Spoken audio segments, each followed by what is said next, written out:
ঈদের দিন আপনার বাড়িতে যদি পোলাপান বেড়াতে আসে, তাহলে তারা নিষেধ করা সত্ত্বেও জোর করে তাদেরকে দয়া করে সেমাই খেতে দিবেন না। কারণ তারা আপনার বাড়িতে সেমাই খাইতে আসে নাই, তারা আসছে সালামি নিতে। তাদের বাড়িতেও কিন্তু সেমাই, মাংস সবকিছু রান্না করা হয়েছে। ঈদের দিন কি এত খাওয়া যায়? তাদের দরকার সালামি। দয়া করে তাদেরকে তাড়াতাড়ি সালামি দিয়ে বিদায় করে দিবেন। তার কারণ হচ্ছে অন্য বাড়িতে যেও তাদেরকে অনেক সালামি কালেক্ট করতে হবে। খাওয়ার জন্য তারা আসেনি। জোর করে করে বাবা খাও মা খাও করে করে তাদের সময়টা দয়া করে নষ্ট করবেন না। আমি কেন বুঝি জানেন?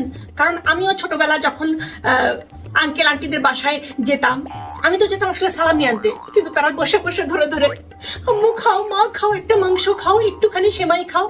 আরে ভাইদের দিন এত খাওয়া যায়? আমার বাড়িতে আমার মা তার চেয়ে 3-4 ডবল আইটেম বেশি রান্না করেছে। আমার দরকার সালামি। আমার তো ওখানে খাওয়ার জন্য আমি যাই নাই। ঠিক আছে, তো সবাই এটা বোঝার চেষ্টা করবেন। এই বাচ্চা কাচ্চা পোলাপাইন গুলো বছরে একবারই সালামি কালেক্ট করে একটু কোটিপতি